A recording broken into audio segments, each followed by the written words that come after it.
violation. Many sociologists, as many white researchers such as Tim Wise, have also proposed this theory. Of Michael Bradley, in his book, The Iceman Inheritance, the origins of Western racism, he discusses a little bit of this, although not exactly the way that Dr. Wilson did.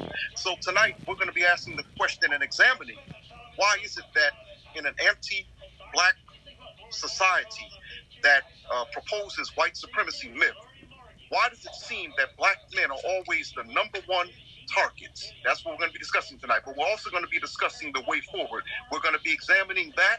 We're going to be examining what is popularly referred to as black-on-black crime, otherwise known as black self-genocide. We're going to be discussing that, as well as the role that black men can play across generation, black men of every age, black men of various professions. What role can we play? And so, just to let you know, right now I'm going to begin introducing the speakers that are on. We have with us a regular Roland Martin.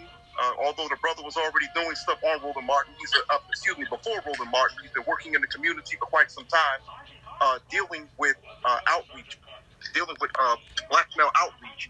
He's behavior architect and commentator, Dr. Cleo Monargo, out of Washington, D.C. Good evening. We have with us, out of Linden, New Jersey, man of many titles. He's a councilman in Linden, New Jersey. We know him as Brother Imam Alfred Muhammad. He might as well be Brother Imam Dr. Alfred Muhammad. He's a former advisor to the son of the Honorable Elijah Muhammad, Imam Waterfordine Muhammad, otherwise known as Imam Wallerstein Muhammad. So this brother here, for quite some time, has also done outreach in regards to black men. We have with us, out of Tucson, Arizona, a radio host, a journalist. He's host of Stand Up Radio. We have with us Brother Marcus Young. We also have with us the founder of the, I don't want to mess it up now, because I don't have my prompter in front of me. We have with us today, one second, family. Hold on, bro. We can get away with stuff in new media. I'm in my board mode. Anyway. Take your time. We have with us today the Reverend Reginald Howard. He is the founder of the Proof and Transformation Ministries. First of all, Brother Marcus, how you doing? I'm great. Beautiful day in Tucson today. Thank you. Reverend Howard, how are you doing? I'm well. Thank you for having me. We also have with us the director and founder of the Afro-Descendant Institute of Human Rights out of Atlanta, Georgia. He's an attorney, activist, scholar, professor, attorney Mustafa Ansari. How you doing, brother? I'm doing very well. So thankful for having me. And it's also important to note, too, that Reverend Howard is also in the Atlanta area. Sorry for not mentioning that. But now we also wanted to say, we have a brother with us, a younger brother. All of us are younger brothers, but I think he might be younger than all of us. He is the founder of Black Men United out of Jersey City, New Jersey, the home of so many people within our struggle. We want to welcome Brother Nevin Perkins. Peace, brother. Thank you for having me. Oh, thank you very much. Okay, now, to those of you that are not guests, we're going to get to your Q&A. We're going to get into a discussion that I'm moderating, but we're going to first jump right in. According to an August 6, 2019 report in the LA Times, there was a study done by Rutgers University sociologists. According to this sociologist, I'm trying to find his name. It was actually published in the Lance Report, I believe. 1 in 1,000 black men and boys in America can expect to die at the hands of police. This means we as black men are 2.5 times more likely than white men and boys to die during an encounter with cops.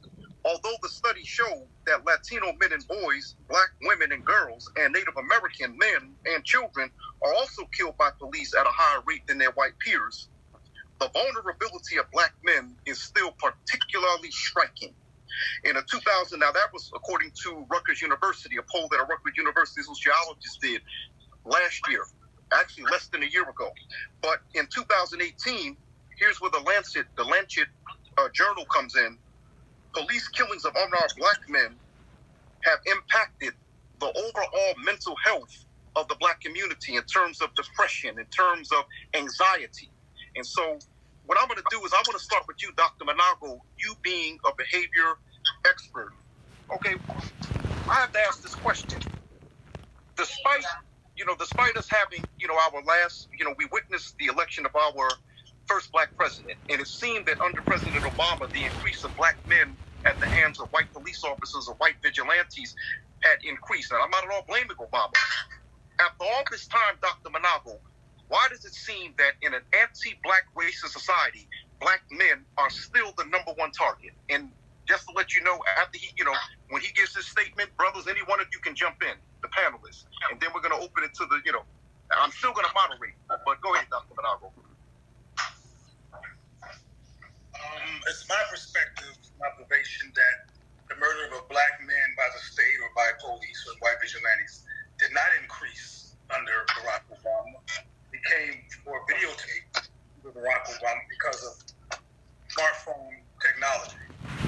If you look at the program called Missing Blacks, it's a nonprofit organization, and look at surveillance reports on black people going for the past 15 years, there's been a relatively high level of murder by police, all of our experience, probably our grandparents' experience and great-grandparents' experience, but particularly when you get down to the grandparents and the generation, there was no smartphone video. People assume that more of this killing from cops is going on because now we see it on ABC, 6 o'clock news, etc. But no, this is just because of the advent of technology. The murders of black men have never been a rare event in the United States of America. And in most Western countries, black people are. So I think it's important to say that. For example, there were several suicides so-called suicides that were reported among black men very early in Obama's administration. And people associated those suicides with his administration. And again, I think this was technology doing its thing. And people never really paid attention before. Now you asked another question about the impact on behavior. Yeah, mental health. Well, black men have faced, what was the brother's name who used to be the psychiatrist consultant for Bill Cosby? Alvin Toussaint. Alvin Toussaint wrote a book on black male suicide almost 30 years ago. So black male mental health and distress is, again, something that's not brand new at all. But they're trying to get us to talk about it. But I'll close, because so many people have to talk by saying this. We're trained to be very self-conscious as black males and to portray ourselves, regardless of how we really feel, as strong all the time because we already feel pressured by a racist society and sometimes from within our own community, and we don't necessarily show up for self-care and mental health care and to resolve trauma. So a lot of us live with it as a norm, and for some of us, we implode, and it winds up suicide or even homicide. Just raise your hand if you want to jump in. Who wants to jump in? Or you can always jump in at any time. Anybody want to care to? Oh, Reverend Howard, go ahead. Yeah, I'll jump in. I agree that I don't think that this is anything new, or it isn't anything new. This is an ongoing pattern of killing. The killing machine hadn't stopped since we've been here on these shores and employed as slaves. Black men are the only men that have been run down, hunted, and killed. And so we can go back into looking at our history with looking at lynching and castration, and then bringing it on up to modern day, something that's not even talked about here in the city of Atlanta, as it should be, the killing of black boys 40 years ago. That's been pretty much thrown out of the consciousness of this city. Wayne Williams was only convicted of killing 2 adult males, but they called him the Atlanta child murderer. And most of those victims were black boys. So all of this is a pattern of ongoing killing of the black male body. And this is something that I believe that is coming up from a spiritual standpoint so that we can begin to address it. The primary reason we haven't addressed it is because of black fear. And I don't mean just individual ones of us. There have been many people who have really talked about this issue. Frances Welsing, as you mentioned, in her book almost 40 years ago, talked about the killing of black men by police. It's written in her book, The ISIS Papers, in chapter 15. But we haven't really looked at white supremacy from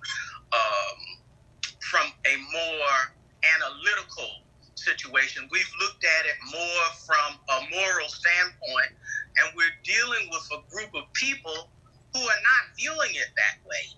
So we really have to begin to get out of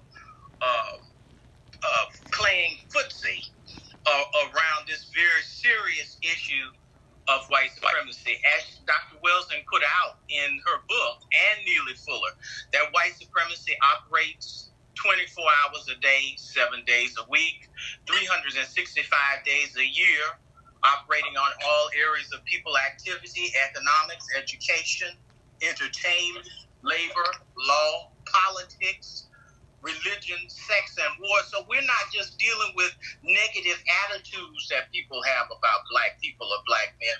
We're dealing with an entire system, a whole total system construct. So it's not something that we can't overcome, but we're definitely going to have to look at it, and we're going to have to look at it from more than just a moral standpoint. We're going to have to look at it from an analytical and scientific standpoint. Yes, please. Go ahead, Dr. Ansari. Go ahead, dear brother. Now, just to let you know, Dr. Ansari, the reason why I invited you on here, because, you know, you're always speaking about the development of nationhood, how African Americans see ourselves as a nation. So I invited you up here for a specific reason, but go ahead. Thank you, and I appreciate that. What we do is the remedy for all this, because yes, of course, the statistics is tremendous. All across the nation, we are dying and have died for a long time. So what is the remedy? The remedy is for us to form our own nation. And this is what we have done. Of course, we have about 150,000 citizens, and we are prepared to now go into what we call autonomous zones so that we can have our own police departments, so we can have our own areas in which we control. So the remedy is for us to become the police, to become the caretakers of our community, to be in charge of the schools, be in charge of all the institutions, policing, schools, businesses, all of the institutions, because this is the remedy. We talked about, because we all know the problems. We all know the problems. The problems are terrible. Yeah, our young boys are so depressed, they're committing suicide. And yes, and that's been going on for quite a bit of time. But what can we do? What is the remedy? The remedy is for us to self-identify ourselves as who we are, become citizens of who we are, which is under the international law, Afro-descendants, which is a legal status that allows us to have land and authority, because everyone in the world recognizes that all of these gory statistics. And so what should we do? So what I suggest, and what we suggest in the Afro-descendant nations is to do, is for us to consent to our own authority. And we can come out of the United States authority. This is law. All we have to do is a democratic state. All we have to do is consent to be a part of an insular nation. And it's done. Next steps is to put a circle around the territories in which we have permanently occupied. Once we do that, then we take over going to the transition of the schools. Every school in our community is worth anywhere between $1 to $5 million. So those funds we subsume. The other institutions we subsume. Policing, most of the city budgets are heavily laden in the police power. So most of the funds that would come to our insular areas would come as a result of all the funds that's already been allotted for policing. So we have a lot of funds. Let me give you the example of Detroit. In Detroit, Detroit is a city of $2 billion, that has a city budget of $2 billion. This $2 billion goes to the people who have the most votes. Detroit, we have the most votes. So in Detroit, we have decided to, about 120,000 plus citizens have decided to become part of the Afro-descendant nation. This takes them out of the budget, it takes them out of the authority of the city of Detroit, because we also asked them to withdraw. So now this $2 billion is in the coffers, or should be in the coffers in a transitionary way, of the Afro-descendant nation. What does this do? This protects the people within the city. We can do this within all of our areas. America is a democratic country. Right. Hold on. No, Dr. Sorry. Okay, what we're going to do is, dear brother, listen up. Now, I'm going to remind the panelists, please feel free to jump in, but at the same time, because we're so pressed for time, we're going to try to ask, to be as concise as possible, because what we eventually want to do is propose possible solutions. So, that's the solution that I propose, is for us to take 45 million people sent to our own authority within inside the United States. And you think? You think that this will in turn, of course, limit the targeting of black people by white supremacist forces? Yes or no? We would be in control of all of our areas. So of course, yes. We appreciate it, Dr. So we're gonna get back to you, but who else wants to jump in? Or the panelists? I'm seeing. Wait a minute, hold on. I'm seeing Imam Alfred. Imam Alfred, we know you got something to say. And hold on, after Imam Alfred, I want to get to. I want Brother Marcus or Brother Nevins to jump in after Imam Alfred. Go ahead, Brother Councilman Imam. I just want to listen. I think one of the bigger things with African Americans, first of all, let me congratulate all of you. We are here. African American men, I have a degree. I used to use another terminology, saying that I have a DDS. It doesn't stand for the doctorate of dental surgery. It stands for the doctorate of denigrification.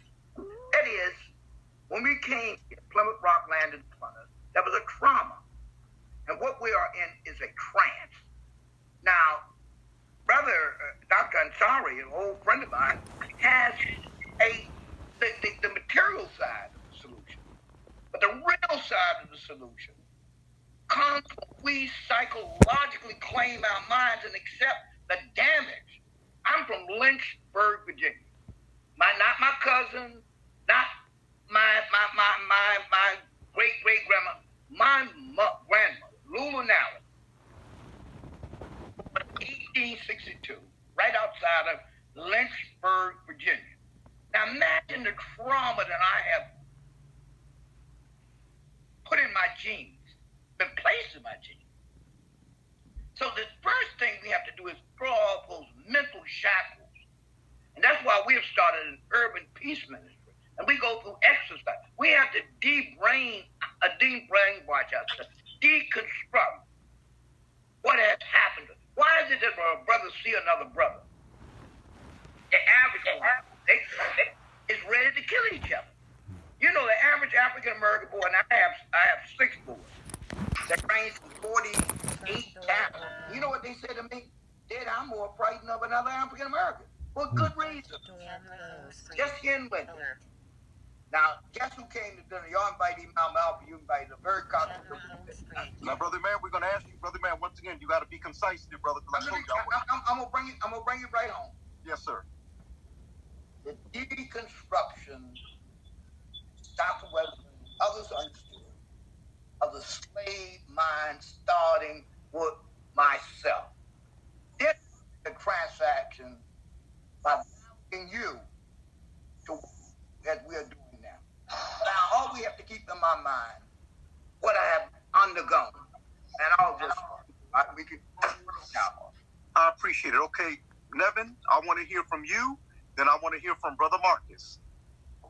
Yes, now, Brother Nevins, for those of you that are just now tuning in, Brother Nevins, this brother here, he's probably the youngest of us on the panel. He's out of Jersey City, New Jersey. He's the founder of an organization called Black Men United. This organization has been consistent with black male outreach in Jersey City, in that area, and actually in New Jersey, period. Brother Neville, I want to hear your perspective, dear family, as they would say, as a young brother or as a younger brother. What's your perspective, dear brother, on what black men have been dealing with, are dealing with? True indeed, brother. First, let me just say thank you for having me here. Truly grateful. From my perspective, brother, there isn't an issue amongst black men in terms of animosity with each other, right? The issue is lack of resources. When you don't have a lack of resources, you operate out of starvation. So that's what our people are facing, and that's the attitude that black men walk with every day, right? And I'll quote the rapper Tupac on that when he said, "I never did a crime I ain't have to do." So we got to understand the position that they coming from when this violence is being created. Now, in my city right now, we protest every Tuesday. We hold demonstrations, but in addition to the demonstrations, we have concrete demands, and they're in line pretty much with the defund the police campaign. So right now, we're demanding a 25% decrease in the police budget. That's about $42 million, and that money should be allocated towards social service programs. Because we know, brothers, that the safest neighborhoods don't have more cops, they have more resources. So allocate that money to where it should properly go. The next thing that we're advocating for, and this seems to be circulating now around the state and around the nation, is the Citizens Review Board. Now, Newark has been leading the conversation on that for a while, and we're looking to emulate that work and get that pushed in ASAP. So Ida B. Wells said that the people who commit the murders investigate themselves, and that's the issue here. They have no citizen accountability. No one's holding them accountable. So we need to put our people in that autonomy position as to where that, okay, we have jurisdiction over that. Another thing that we're advocating for is the transparency with the body cam footage in every incident that occurs in our community, because we have a specific incident that we're battling that occurred on Boswick Avenue in Jersey City on May 5th, and we still haven't seen the body cam footage. It escalates through different levels in terms of the prosecutor, the attorney general, and it's just a whole bunch of political nonsense, and we should have seen the footage the next day. So those are the type of pressures that we're trying to put on the establishment. And I mean, prison abolition and police abolition is the goal, and self-autonomy is the goal, right? And a lot of communities aren't ready for those things, and there's the day-to-day. So those are the type of things that we're working on in my city.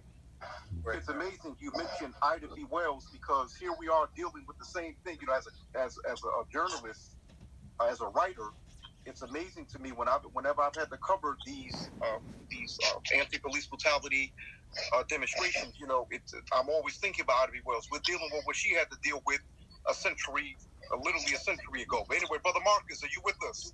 Yes, I'm here. Thank you. Go ahead, Brother Marcus. We want to hear from you, brother. What's your perspective? You're a man that's in media. Not just a man in media, but a black man in media. Brother Marcus is the host of Stand Up Radio out of Tucson, Arizona. Yeah, and the stories that I've covered recently, from the riots back home in Minneapolis to other incidents in the Midwest of racism. My most recent story of a young black woman, 19 years old. Her name is Jazzy. She worked for a Hy-Vee store in Des Moines, Iowa. They didn't want her to go to the Black Lives Matter protest, but she did. And they saw her on the news. They hit her in the back of the store after that. About that. So I interviewed the manager. And of course, he denies it. And I let him know that we didn't believe him and brought up his COVID-19 cases in the store. They ended the call. But more things came up about this Caucasian manager on how he sexually harasses other employees of color. He actually pulled a wig off of a sister that works there in front of customers and the rest of the staff. And some more incidents where he treated African-American customers wrong in his store, but Hy-Vee corporate office did not reprimand him, and he's still the general manager of that store. So we plan on applying more pressure on them. I'm actually going to be calling that store back tomorrow morning on the air. And in doing that, I've also been following the recent hangings. And I've been following our springtime hangings for quite some time in the United States of America for many, many years. This is the season. Usually after April 20th, after the spring equinox, we start seeing an increase of police snuff videos, as I like to call them, and start seeing these so-called suicide cases from around the country. And there is close to 10, if not more, in the last 2 weeks, taking place from coast to coast. And not to mention the attack on North Minneapolis that doesn't get any mainstream media report at all. I'm from the city of Minneapolis, so I can tell if somebody from the community did something versus somebody from outside of the community. And it was just reported that Jamar Clark's mom's house was set on fire. If you're not familiar with Jamar Clark, he was killed by the 3rd Precinct in North Minneapolis, and we had a very long protest, actually occupied the 4th Precinct, excuse me. And that went on a long time before they came out with their pepper spray, gas launchers, and took the police killing, the high-profile police killing before Philando Castile up in the Twin Cities. So now what they're doing in Minneapolis is they have voted to disband and defund. Brother Marcus, I have to ask you, dear brother, is that the speaker we hear coming from you? Somebody has feedback. I can hear it's like an announcement in the background. I'm inside my job because it's hot outside and my phone started to overheat. I'm in the desert, so yes, I had to come back here through the cooler. Okay, well, this is what we're gonna do, dear brother. Okay, there's one more person that I want to bring on, if he's still on, and after he speaks just briefly, this is where we're going to get into all the panelists are going to get into a discussion. We'll do that for several minutes, and then we're going to open up to the Q&A because we have several people on here that I recognize, some that I don't. I'm sure they're tuned in because they know each of you. But like I said, after this other person that I'm going to bring on, this other brother, if he's still on, like I said, we're going to, it's going to be, I'll still moderate the discussion, but please jump in whenever you feel like it. Do we still have Brother Bashir Akinyele online? Bashir Akinyele? Here. Okay. Yeah, he's definitely on, but okay, he can't hear. Yeah, no, I'm here. Listen up. Okay, yes, I'm here, Brother Doshon. Listen up, family. We have an educator, another writer, as well as a media man. He's been a producer of All Politics, a local radio show out of New Jersey. He teaches history at a high school. I'm not going to mention which one because I don't, he may not want to be put on blast. But this is Brother Bashir Muhammad Akinyele. He has him being in the school system, and of course he's raising 3 sons. He also has a unique perspective as well. And Brother Bashir, briefly, how do you assess this ongoing crisis that black men are facing? Because you're around black men, you're around up-and-coming black men in your home, in your classroom. What do you assess needs to be done, or how do you examine this? I'm sorry, Brother Doshon, can you guys see or hear me? Yeah, we can hear you. Brother Doshon? We can hear you. Great. Okay, I'm having some technical issues on my end. All right. But Hotep family. We can hear you. Hotep. Uh-oh. We can hear you, Baz. I'm sorry. Okay, I'm here. I'm here now. But I'm having some because I'm trapped. Right, I'm in a spot that's having some. I'm not getting any reception right now. All right, can you see or hear me now? We can hear you loud and clear. Oh, great. Hotep, family. Hotep, right. Please be concise, dear brother, because we want to please be concise. But how do you assess the situation? Okay. All right, I'm sorry. Can you repeat the question one more time? I appreciate that. Well, what I said was, I let our panelists know and our guests know that you're an educator as well as a writer yourself and a media person, but you're raising 3 sons, 3 upcoming black men, but also you're like also an extended father to so many black males, you being a high school teacher. So how do you assess the current crisis of black men? Because you've been dealing with it for quite some time. You witness it in your classroom on a daily basis. Right. Hotep family, I'm honored to be on Brother Doshon's show. I think a lot of bases are already covered already. All right. I need that. I think a lot of it were covered already. In terms of black men, black boys, and how this society, right? This society is about the emasculation of black men and black boys. All right? They see black boys and black men as a threat. They see black boys and black men as a threat. And so therefore, I'm gonna go radical. They must be destroyed. And so you have the institutions that exists in our community and our society that's bent on destroying black people, but particularly black men. All right, particularly black men. So I don't know if you kind of heard me. I'm having like all kinds of technical issues right now, but I'm trying to. No, brother Bashir, listen up, brother. We actually got the gist of what you're saying, and just to let you know, to the panelists and to our viewers, I did invite 3 people to be on: Jawanza Gunjufu, Okay.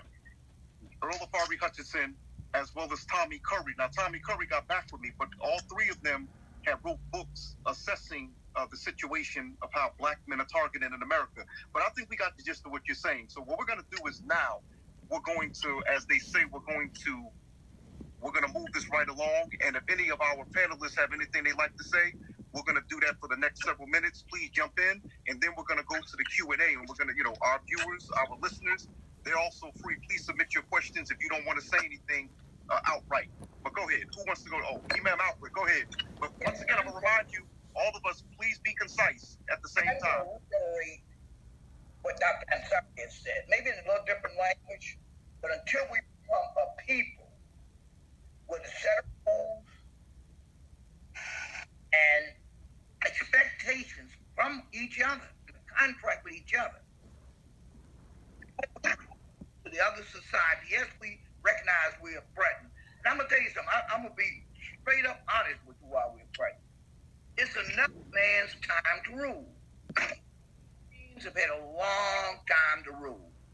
So I believe it was France Fanon called it a portrait of a dying colonialism. It's finished. We see the best they have in the White House. We have to be prepared to rule ourselves and rule the world. We have to tell ourselves that 24/7. First, become a people. Number 2, be prepared to lead in the world. When I say this, be prepared to be the people that unify the African in this hemisphere and spread all the way across the world. Because we're competing with the Chinese, we're competing with the Europeans. It ain't only the white man we're competing with. But that's why all this destruction is being visited upon us. Because I believe after 400 years, we have the right to wear the crown. And the only one who haven't gotten the memo is us. That's right. That's right. We have to withdraw. Sean, I have a question, if you don't mind. Oh, hold on. But first, Doc, but let Dr. Ansari speak first. Briefly, Doc, then we're going to get to your question, Cleo. It's very clear that we have to withdraw from their society and create our own society. We can't reform the white man. We just can't. It's just too long. And it's not really our job to do that. We have so much wealth within ourselves. The brother's talking about resources. Every city is worth billions of dollars. We can control that because we have the numbers. In about 1,200 cities, we have the majority. We have to recognize ourselves, vote for the territorial consent, and withdraw. It's totally legal. Then we don't have to worry about the police. We don't have to worry about the economics. We don't have to worry about our children and our wives being protected because we are the protectors. This is the simplest and the easiest and the most intelligent way to do this. And that's one of the things that actually gets me whenever we're discussing, say, history or liberation of African American young people in particular. We never mention that concept of nationhood. It is always an integrationist concept. We mention the young people. I'm noticing this. Where we seem to be forgetting Garvey, Elijah Muhammad, E.W. Blyden, et cetera, et cetera. Go ahead, Dr. Manago. You had a question. This is inspired by Brother Alfred and Dr. Ansari as well, some other comments. I agree that it's important, or maybe I shouldn't say agree because you might not agree with what I'm getting ready to say, but I believe that black people are quite capable of doing anything, quite capable of defending ourselves, raising ourselves to be powerful, self-sufficient, teaching each other how to believe in self-preservation as a norm, and understanding that this is a hostile environment, that we just cannot walk around thinking it's neutral, which is what we're constantly being treated to think, including when you watch TV. Not only is society portrayed as neutral, but white people are always being portrayed as our savior, people that we should be loving instead of black people. That's how we're portrayed, and that's the kind of environment that our brain sits in on a daily basis.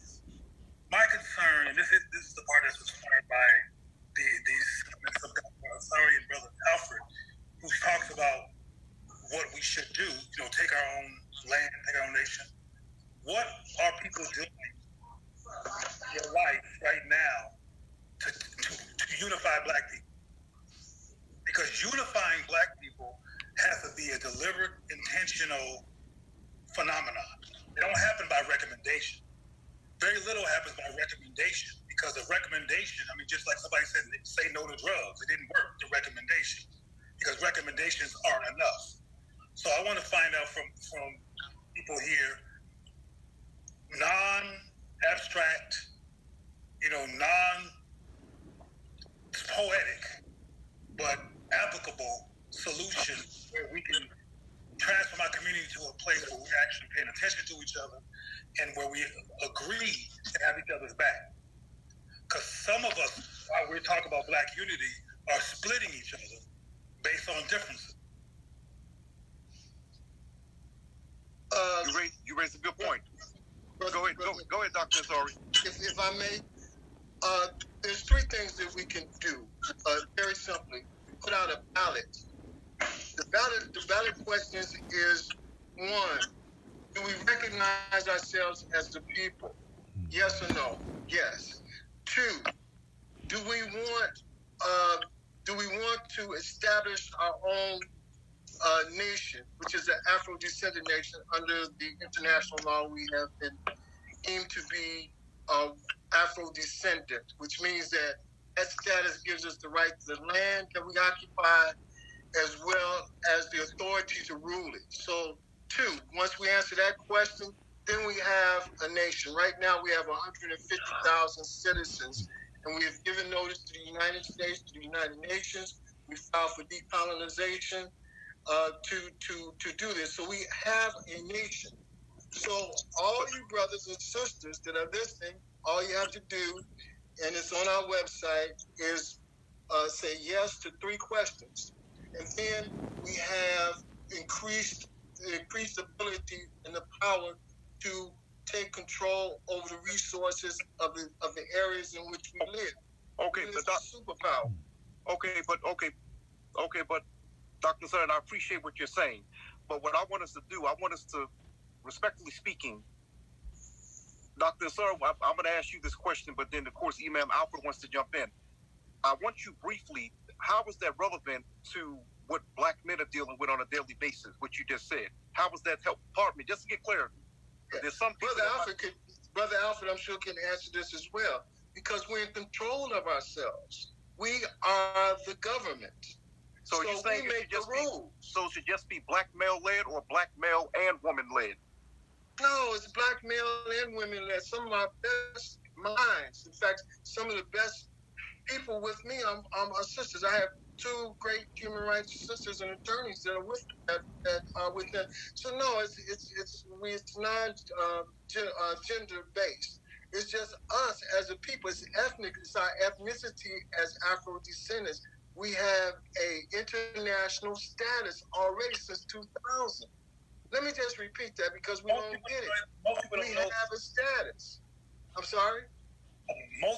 I think you mentioned a number of 150,000 out of almost 50 million Black people. Right. A lot of people are not aware of I understand. Or their mindset is not inside of that perspective. No, not really. 85, the polls that we've taken, and I'm sure you would agree to, 85% of us would rather govern ourselves than have the white man continue to govern us. 85%. So people have to become aware that we have a legal status. Each of you have a legal status now as Afro-descendants. That is the name that was agreed upon by all of the representatives of the Afro-descendants in North, Central, and South America in the year 2000 in the country of Uruguay.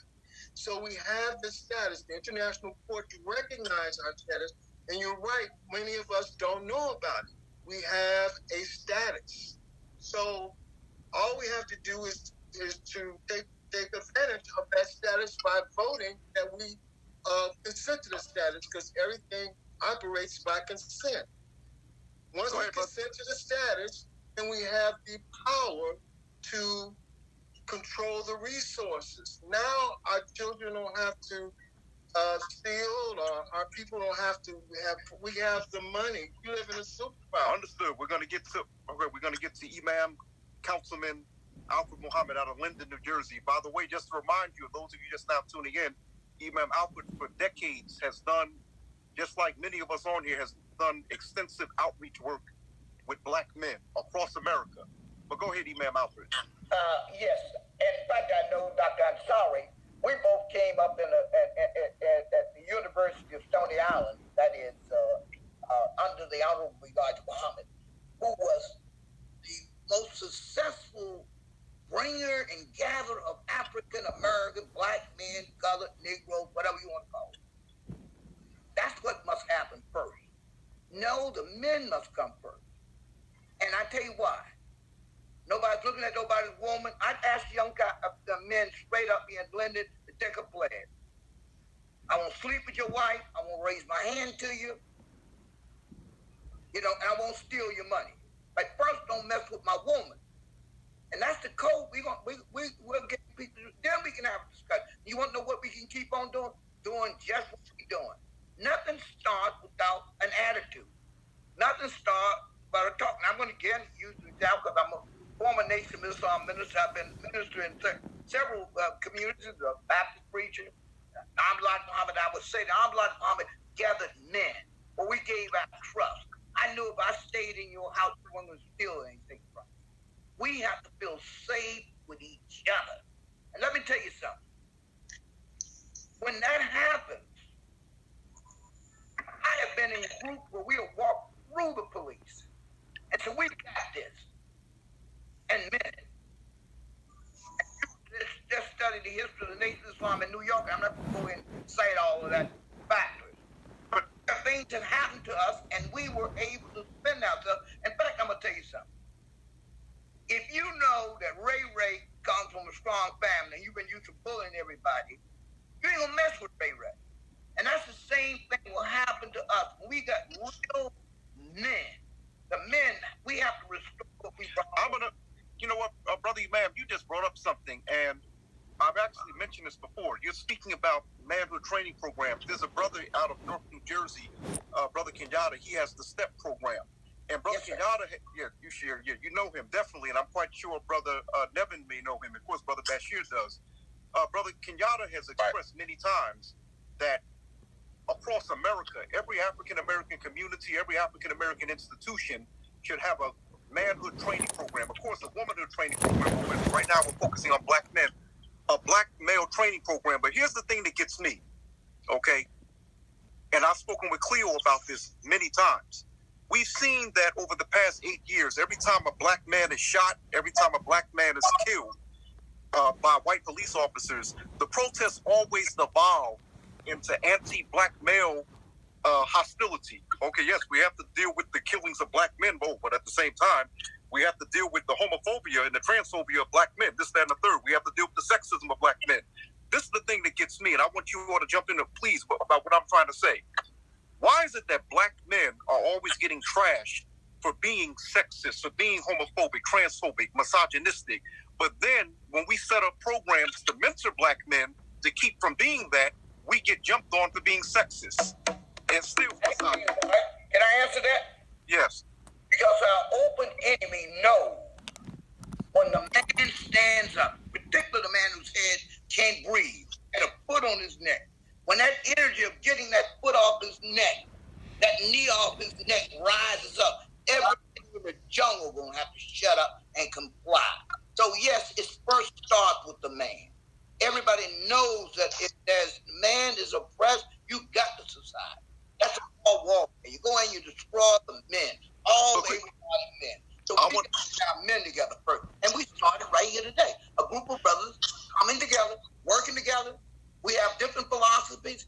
We have to obligate ourselves on by 10 o'clock. Okay, let me stop you, brother man. By 10 o'clock, we're gonna go to Q&A.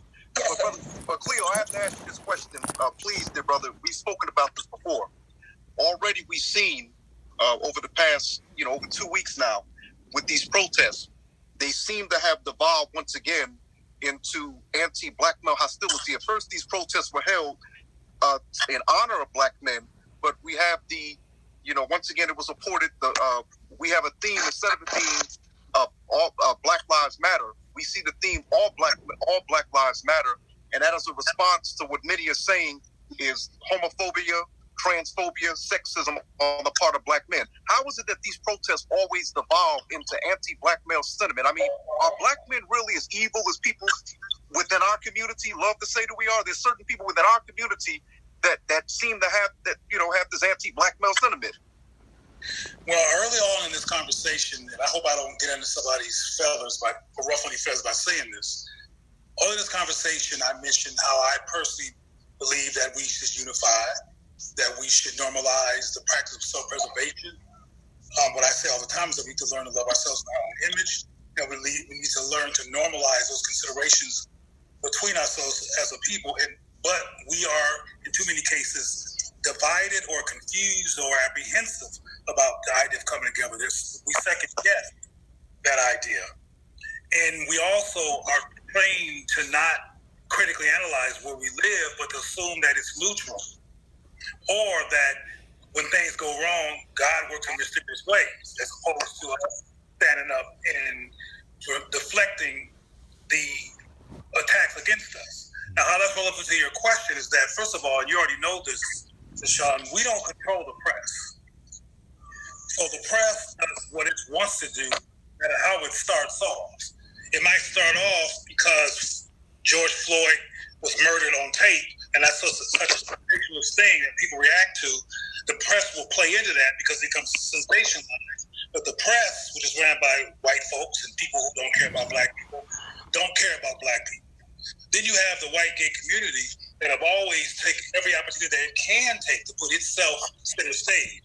The white gay community, through some Black people who feel apprehensive to be who they are around Black people, have allowed themselves inadvertently to be used by white agendas through the lesbian and gay community for years. For example, I think the other day I saw the BLM, the Black Lives Matters logo on top of a huge rainbow flag. Well, this whole agenda is not a Black agenda.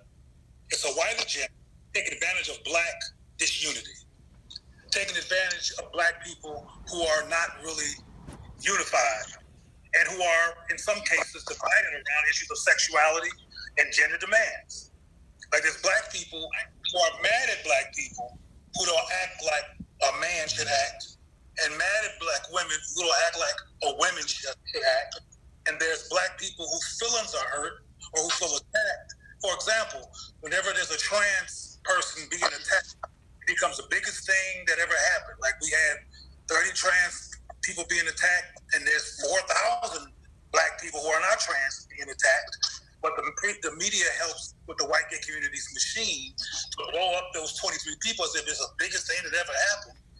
And we are being brainwashed, if you will, by a larger agenda that keeps us confused, that keep us at each other's throats, that is a threat to what Dr. Ansari said and what Aman Alfred says in terms of what we should do collectively. And we're not trained to decode the fact that we live in a hostile environment. So since we won't decode it, we always relapse back into Black chaos.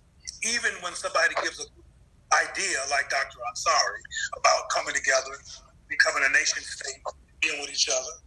Well, there's a perpetual attack on Black unity, on Black men being humanized and being advocated for. And we don't know how to deflect that because we're not trained to admit that we live in a hostile environment. I hope that's clear. We're trained to think that we live in a neutral environment, and we also are trained to adapt, not resist. Mm-hmm. I'm going to close by saying this. I still run into Black folks who, when they complain about racism, they whisper the word white. They go, it was these people who did so and so and so. And if you got to whisper the word white and accommodate whiteness to complain about whiteness, we've already lost that particular battle. So Black people need to understand that we live in a hostile environment. We need to be honest about the fact that we are divided. And the phenomenon that you described, Doshon, regarding how the press always takes the energy off of Black men who are the ones who are being murdered and putting up everybody else, is a part of that agenda to keep us distracted and vulnerable to confusion. And we cannot do some of the things that people are recommending in the spot tonight until we actually deal with the fact that we're fragmented and ununified. If we don't deal with that, we're going to constantly relapse back into chaos. Brother Farad, who was that? Me, brother. Nevin. Who's that? Brother Nevin. Oh, go ahead, Nevin. I'm sorry. Go ahead, Brother Nevin. Please. Yes, sir. I just want to say I agree with Brother Cleo's point. I think there's a lot of preliminary steps that we have to move forward with before we can get to those end goals, right? So my organization, Black Men United, we teach political education classes weekly to Black males and to anyone who wants to receive that form of education. We've been going through, some of our elders, W.E.B. Du Bois, Kwame Nkrumah, Thomas Sankara, and we've just been going down the line because, like Maya Angelou said, when you know better, you do better. So we've been trying to instill that, and we can't rely on our enemy and our enemy's institutions to give us that education. So if the enemy is teaching our children from 7 to 5, we need to be teaching our children from 5 to 9, right? Because like Dr. Juwanza Kajufu said, it's the conspiracy to destroy Black boys, and that is the primary area where we are losing men. So if we can counteract that period, then we can get rid of some of the we can decondition our people to get rid of some of that anti-Blackness that's crippling our communities.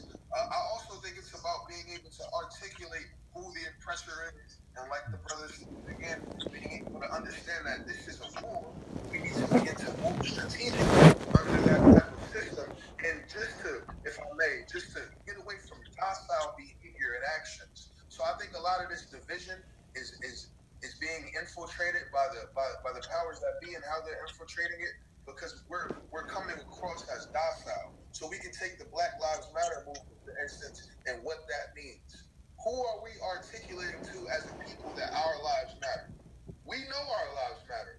That's not the message. We're allowing the enemy to shift the goalposts here. What we should be advocating for is Black power, self-determination, community control of police. These should be our cries. I've been in Jersey City and Newark and Patterson and Linden, and I've been with my brothers, and we hear chants like Black Lives Matter. We hear chants like Hands Up, Don't Shoot. Well, the other day in Jersey City, we had a protest. We transitioned from Black Lives Matter to Black Power, and from Hands Up, Don't Shoot to Hands Up, Shoot Back. And let me be clear on that, because right now, under the political power and the ammunition we have, we're not capable of creating that type of warfare, right? But it's about the docile mentality that we have and how we need to get rid of that. And if I may tell you, my brothers and my sisters, the energy in the crowd was different from that. It was a different type of power that the people felt that they possessed. And that's what we need to get towards. Bro, listen up. I didn't mean to laugh when you said the shoot back part. But Brother Imam Alfred, can you hear me? Brother, I'm sorry. Listen, Brother Imam Alfred and Dr. Ansari, when Brother Nevin just said, he said with the shoot back part, I'm sorry, this reminded me of the story of Clyde Rockman when they were shooting at the Mass Theater. He called Chicago, the Holy Apostle, they're shooting at us, what to do? And they said, Mr. Muhammad said, well, shoot back. Assalamu alaikum. Okay, I'm sorry, brother. I just had a thought. Anyway. Okay, listen up. We're going to open up now to our viewers and our listeners, and I see a few familiar faces. I see, I want to hear, just to let you know, we're gonna be ending this, say, at 10:30. Okay, we're gonna open up the floor, but I see we have my sister Sharice on here. We have Sister Willette. Willette is on here. I've seen her on other Willette. I've seen her, I think, on some of Cleo's broadcasts. And she had actually, I'm gonna read to you something that she had put in the chat room. She had straight up said, Willette said, it seems we are being asked on every hand to downplay our Blackness. We are too angry, enraged, as we should be. Okay, dude, that was powerful. But who wants to jump in right now from our viewers, our listeners? The panelists can jump in too, but we still want to hear from the viewers. This is the Q&A dialogue. Please be brief. Yes, who wants to jump in? Sharice, go ahead, Queen. I'll share. First of all, thank you very much for inviting me in. Doshon knows me, Dr. Cleo Menengo. I have full respect for you and everything that you've done and everything that you shared. And I, for one, want to address specifically how we're going to bridge the gap. Because as someone who has been diligently and extremely committed for years, but especially since before Trump came into office, trying to keep our folk woke, so to speak, and prepared for what's coming, which unfortunately is here, in terms of the aggressive efforts to destroy us and to annihilate us. One of the hardest things for me has been to try to bridge these gaps that we're talking about. And that's related to our gender issues, that is related to our class issues, our economic issues, our psychosocial emotional issues in general. Dr. Menengo has spoke about it on many occasions, the fact that we're dealing with trauma. Fortunately, I have had an opportunity to be in all circles, in all walks, and all experiences, and engage with a host of different people. And the painful part for me is that we're all feeling the same pain, regardless of what side we're coming from, what side of the fence, what side of the tracks, what neighborhood we're coming from. But there seems to be a gap in getting us all together on the same page. And my frustration now is that as I listen to all these different ideas and suggestions, which are all excellent, how do we, or where, in what forum, or in what format, or in what platform are we able to get us under one umbrella or in one mindset that we're agreeing that we're dying, and that needs to be the number one focus, and that we're being murdered, and that according to the data, I think it's 463 African Americans have been killed just in this month alone, or in the last since January this year. How do we get to a place dealing with the realities that we have? We have different levels of education, we have different levels of economics, we have these psychosocial traumas that say you don't have the right to speak because you don't represent me because you live in the ivory tower. When in fact, there are people in the ivory tower that I talk to that not only have insight, but they have economics to back the message. And then I have my brothers who are in the trenches every day busting their asses, who are also walking the walk and talking the talk, but feel devalued or disregarded as it relates to the ivory tower. So therefore, they're shutting each other off. And I'm frustrated because I bring to the table messages, or I bring to the table this idea of how we're going to unify, but instead we're tripping over each other's egos, and we're not getting to the place where we can actually discuss the solutions about how we're going to address the community. And for me, whether I'm dealing with people in the ivory tower, or the guy who's walking in Central Park, who clearly can get taken out as quickly as someone over in Newark, New Jersey. There's no difference. There's no distinguishing difference there, other than where they live.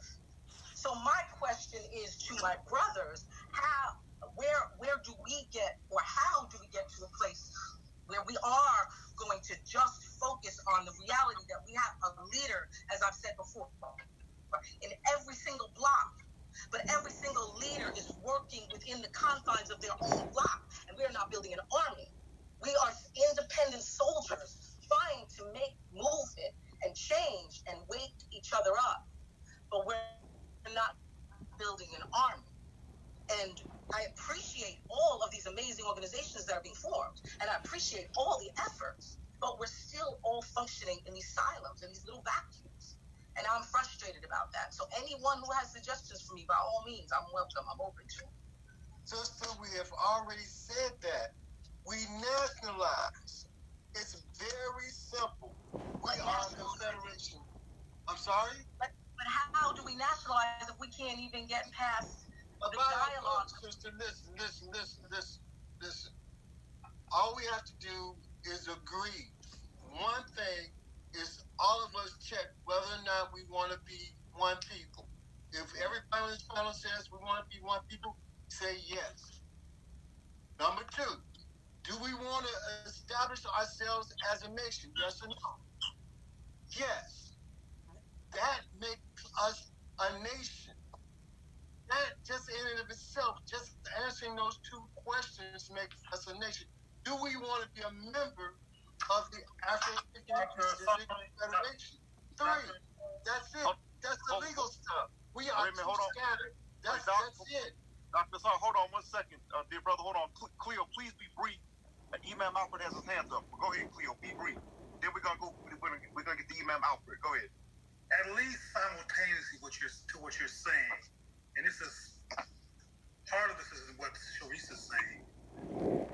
I'm not saying throw what you're saying out. I'm saying now, at least simultaneously what you're recommending, we have to deal with Black trauma, Black internalized conflict.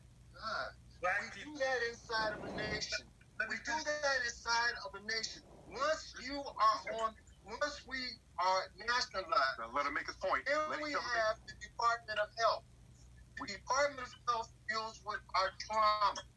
We make that decision. But it's so difficult of us understanding how we govern ourselves. And we govern our trauma. Real quick, we govern our trauma. Hold on, Cleo, real quick, finish your point, then we'll go with the Imam Alfred. I personally get what you're saying, and I don't think so. Well, let me finish, brother. More than once articulated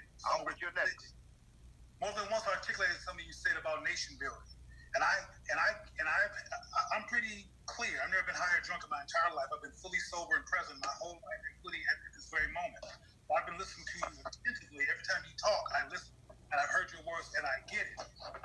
But also when they talk about this, why I say simultaneously as opposed to in opposed, that we have to look at talking with explicit intentionality about our differences, about the things that happen between Black people that make Black people not trust the kind of concepts that you're talking about. But I personally trust. I'm not talking about me.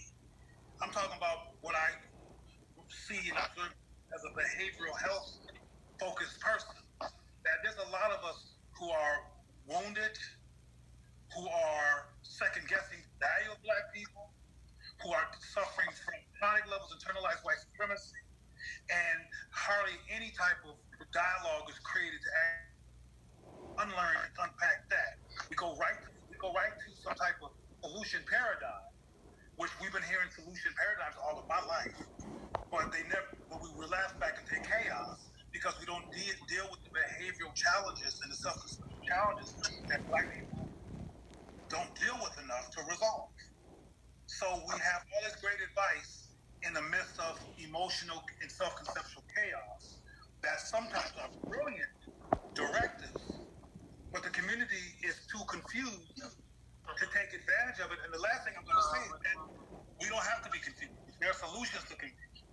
There are solutions to feeling unsettled by the idea of working with certain kind of Black people based on how you feeling like you're not going to be accepted, blah, blah, blah. These things can be resolved. And I'm really going to close this time. We need to have conversations that start off talking about how to be unified before we even get to the other stuff, where that is the actual initial purpose to have the conversation. How do we do Black problem solving? Imam Alfred. You know, I think people said that Dr. King was the greatest orator. And Abdul Muhammad was the greatest organizer. You know what? They both didn't. They both knew how to listen to different people. And that's what we haven't learned. I've been doing this 55 years, organizing our people. And I always recognize their humanity. I happen to agree with Dr. Ansar. But I know we're not going to get there until I can first talk to you. If I can't talk to the brother in the university, if I can't talk to the brother in the street, listen. And let me tell you the key. Everybody keep talking about the Nation of Islam. I have to use that because it was the most successful organized group we have ever had. And let me tell you what we did. We loved one another.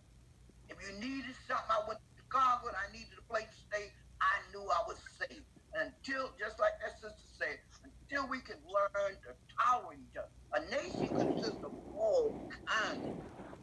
You know, even the African nation people just, you said this guy's an Igbo, but he just walked through his mouth, they could adopt him. So we have to look at it that way. It's a process. each other, love each other. Don't get caught up on bigots. You can never get to the ideological until I first can respect you.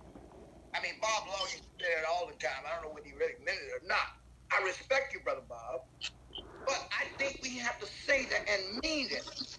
Then I can take Dr. Ansari's position. I can take all your positions. I heard the brother don't help brother.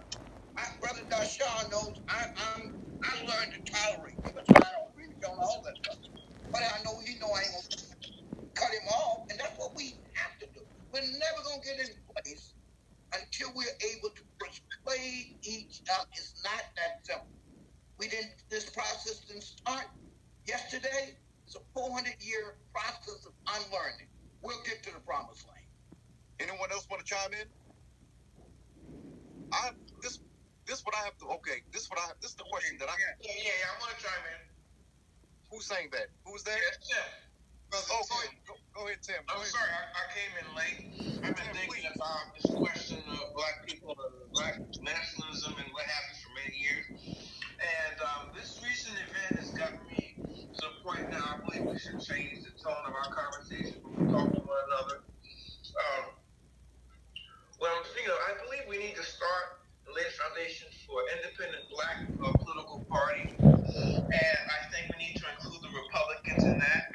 I think we need to make sure that the issues, okay, for example, today, the issue that's most important to us is police brutality, justice, those things, discrimination. And we need to make sure those things are at the top. Issue number 1, 2, 3 of our issues. What has happened is we have given our power over to the Democratic Party, which means all of our issues has to get filtered through white people first and approved by them. That's the Democratic Party. So what we need to do, I believe, is change the tone of our conversation and nation building. We have the technical expertise in every area, from journalism to science to medicine to infrastructure to law enforcement to military. We have the technical expertise to do what I'm just discussing. We need to also take our children out of the public school system ASAP. Take our children out of the public school system. Sounds familiar. We need to we need to refinance our mortgages away from Bank of America. We have black banks. We have I'm saying concrete steps towards that liberation. And we can do it. Doesn't take Al Sharpton, no leadership. We need to start holding our pastors accountable. In the black church, collecting all these tithes, what are they doing with all that money they're taking every Sunday? So I'm not talking about, I'm just saying is that we need to start holding our pastors accountable for not providing the leadership that we need them. We need them to step up now. This is the time for the black church to say, look, forget about my 501(c)(3) IRA status, my Rolls Royce. Our people are hurting. We need to call a national emergency. And these are concrete steps that we can do tonight. Collectively, get the word out. And we need to start building a nation. Now, Tim. Start acquiring land. Now, Tim, that's all actually black towns. There are completely abandoned towns in the South, all over the country. Right? Now, go ahead. We can do something like that for pennies on the dollar. But Tim, let me say something. You actually just said something that I'd actually mentioned at the beginning of the broadcast. Yeah. We want to end this, and I'm glad you're proposing this, as did Sharice. We want to end this with possible solutions. So I'm glad you actually mentioned that. Yeah. And Sister Sharice, what I want to say about Sister Sharice, I'm very thankful. Here's Sister Sharice. She is not, listen what I'm about to say very carefully now. Sister Sharice is not the stereotypical black woman that is oftentimes thrown in our face. She's not anti-black male. She loves, I know for a fact this sister loves black men, and she's trying to put the charge on us like, black men, what are you going to do? So that really says a lot in a society that oftentimes tries to put black people against each other. Black men don't like black women don't like black men. So, Sister Sharice she actually somewhat gave us marching orders.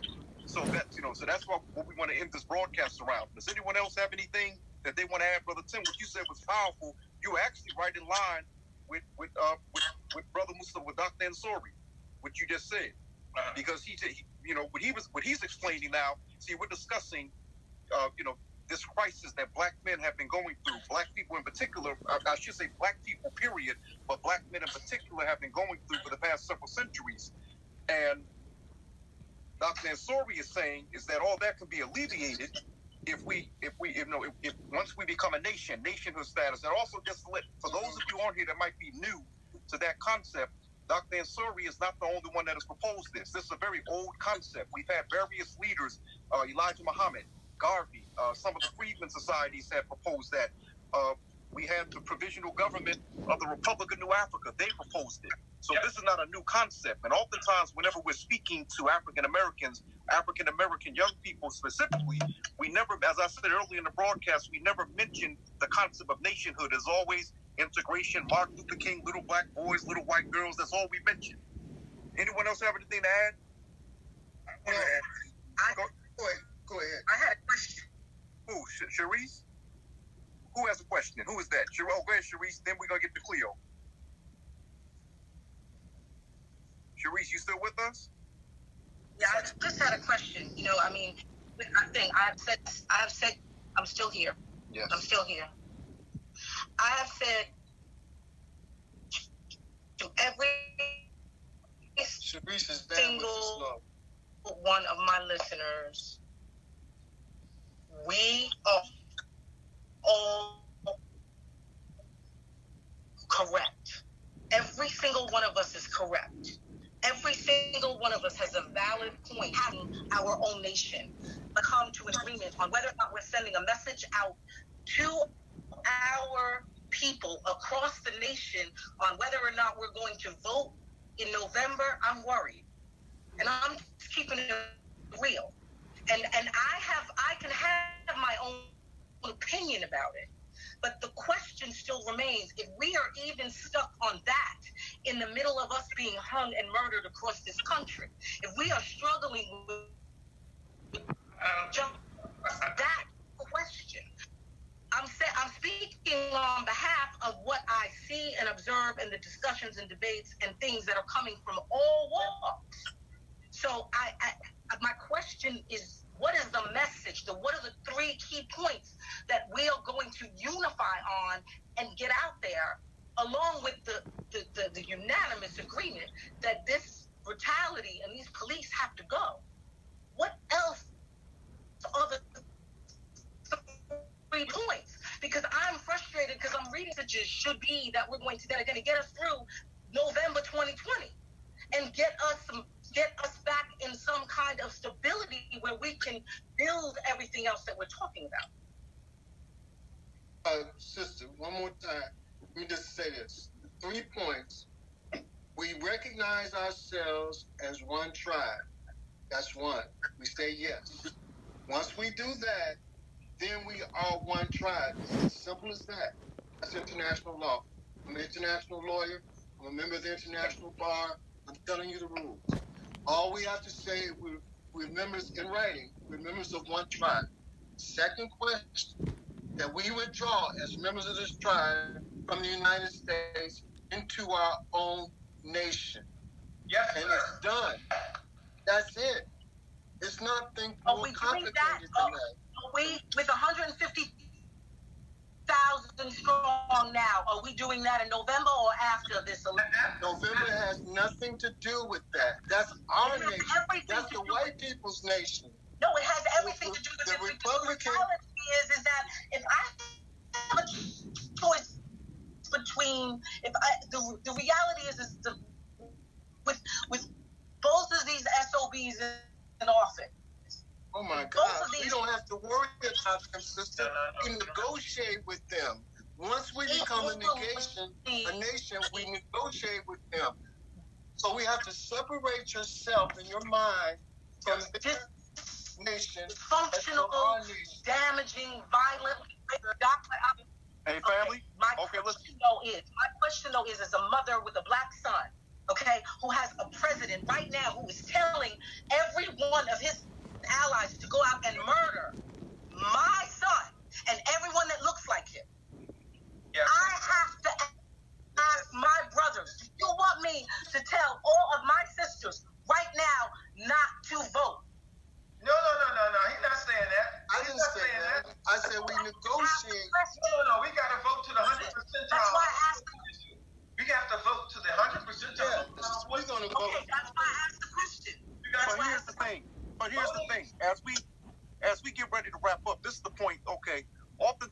telling Africa. Okay, for example, there's a huge push within the African American community, not just to get people, young people in particular, to vote, but young people to vote Democrat. The point that I've raised for quite some time is that black people have been catching hell under presidents, whether they were Republican or Democrat. That's right. That's right. See, this, I just had to listen up here. I'm in my Tony Brown mode right now, okay? Okay, listen, I'm moderating, but at the same time I can be opinionated. But, so my thing is, are we telling African Americans to vote to gain political power, or are we telling African Americans to vote to be Democrats? Isn't there a difference? We're telling them to vote for ourselves first. And the nation can negotiate with whoever wins. Imam Alfred, you have something to say. I want to hear from Imam Alfred. Imam Alfred, we got 6 minutes. As a practicing politician, not a practicing attorney, and a practicing preacher, I will say this. I'm not telling people to vote for any particular party. I'm telling us to vote for our own interests. Yeah. This is a not-for-profit program. I think we should figure that out. That's right. That any African American, I registered people to vote in Arkansas. I almost got killed registering people to vote. If anybody come in my goddamn face and tell me that they ain't voting, anybody tell me that they encouraging people not to vote, I may go insane. Because I'm telling you, 400 years of slavery may come up in me, and we see what happens. So I support Dr. Ansari, but we also have to be strategists. Some of you all don't know Honorable Elijah Muhammad like I know him. What a wise strategist. He advocated for separate states, but he also negotiated his life in America. And we have to negotiate our life in America. So I think that what we have to do is be expedient, and after the election, we should be building up an agenda. What do we really want? I agree with Dr. Ansari, but once we there in our own land, if that's where we want to go, it has to be. We have to develop a consensus. But I'm gonna tell you, we're not going anywhere until we continue these discussions. There must be vigorous debates and vigorous respect for each other's positions. And I think one brother just said, "We stop preaching." Brother saying we have to change the tone. Nevin Perkins, go ahead. I'm sorry, I'll let you finish. Brother Perkins is saying, let us change the tone. Let's even be conversational with each other. Now we have about 5 minutes to go, and so if anyone, like I said, we got to be off by 10:30. I'm hoping, unless anyone has anything to say, I want to hear from Brother Nevin. Okay, I want to hear from Cleo, and then we're gonna. I want to hear from Nevin too, but I can wait for the brother. Okay, but this is the thing. Okay, what I'm going to do is this is how we're going to do it. Okay, Nevins, I want to hear from you, brother, because, you're like I would say, you're the, quote, younger brother on the panel. So I want to hear, what you feel, but briefly, because then I want to, I'm definitely interested in what Cleo has to say. Now, Cleo, you kind of messed up the program. I was trying to end it with Brother Nevin, him being the younger brother, but no problem, brother, but I trust your wisdom. There must be a reason. But Nevin, go ahead, and after Nevin, Cleo. No problem, brother. I mean, I believe I articulated my sentiment of what we've deviated to talk about for the past 10 minutes or so. And that's that we have a lot of preliminary steps to get to in order that. So I think it's safe to say we all agree on the end goal of autonomy, right? In a nation built, and what Garvey was working towards and what Malcolm preached in his early career. That's the spirit we need to be getting to. I also think that we as a nation in America have to begin to have deeper solidarity with our sisters and our brothers abroad. So in the spirit of Pan-Africanism, because Malcolm said we're not outnumbered, we're just out-organized, right? So how do we begin to tie in our struggle here? Well, not begin, because our ancestors have been doing it for hundreds of years. So how do we continue to connect the global struggle of white supremacy and anti-blackness together so that we come up with this? And that's perfect right there, brother Nevin. That's perfect right there. We're going to get to Cleo now. Cleo, just to let you know, attention everyone, I'm raising money for a media project, okay? If you can cash at me at $D Farad. Now, Cleo, let's see, and Dr. Ansari, Who else is on here? My frat brother, Dr. Suri, and Imam Alfred. That doesn't apply to them, okay? But I'm raising money for a media project. $$ D Farad. Go ahead, Cleo. You get the last word. Well, honestly, I wanted to hear young brother Nevin speak because every time he opened his mouth, I resonate with his clarity, with his dimensionality, with how he talks about practical ways to resolve issues. Now, there's no one on here that I can say I disagree with, including Dr. Sari. I mean, I'm always talking about the fact that black people, whatever white people think about us needs to become irrelevant. Whatever they do and don't do and who they like and who they don't like needs to become irrelevant. The only time we need to bring them up is to resist and to defend ourselves. Otherwise, our conversation should be black. But I want to mention that problem solving, and I hope I don't offend anybody, I may or may not, but if I do, that's not my intent. Problem solving is a very focused, intentioned process. And we have to do things differently. We've been talking for years and centuries, just talking. And in many cases, very well-meaning and brilliantly in many cases. But what we don't do enough is direct application of how to resolve our issues in a way that's dimensional and considerate of different states of mind, ways of being, and points of view in the black community, which are diverse. And I'm inviting you, Doshon, and anybody else interested to have a conversation that starts off with listing solutions to apply to ourselves to resolving our challenges. And some of these panels are too big. There's too many people. Which means instead of having everybody's mom on one panel, we have more than one. Or get people who are like-minded on the same panel together to break down their perspective and teach us the value of it. When we have multiple perspectives going, even when they're brilliant, they can get lost in the mush of unresolved differences, unresolved anxieties, unresolved second-guessing around the value of even being black, which is what white supremacy teaches us all the time in this culture, inadvertently, in terms of us recognizing it. So I want to suggest that we go forward differently with more intentionality on silo dismantling and active ways in which to unify and the value of it. Because we're real good with our brilliant soapboxes, but sometimes know how to really gauge our diversity so we can be on a similar page. Because we all should care about black people. We all should defend black people. It should be a no-brainer. But unfortunately, because of the perpetual injection of white supremacy mythology and anti-black norms, it's not a simple question. A lot of us are in question about the value of women, the value of men, the value of dark-skinned people, the value of light-skinned people, the value of same-gender loving people, the value of strong women, the value of men who don't want to act like men in terms of traditional expectations. Oh, a man should walk and talk, which is always all American in terms of how we see these things. As we see the white man informed us on how to be patriarchal, all of that. But we need to have conversations about this stuff. We can stop relapsing and always dismantling our possibilities, because we have not resolved those differences. So we have to have a conversation called resolving black differences, among others, in nation building. And the work that Dr. Sari is doing regarding the importance of being separate and independent and negotiating, if you will, with our whatever that negotiation. I won't be at that negotiation meeting. I'll be in the black meeting, the all black meeting. But we need all of our perspectives. Is my point.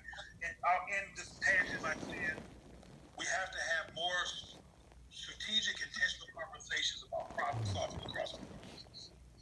Okay, thank you very much, Dr. Monaco. Listen up, I'm sorry, one more thing.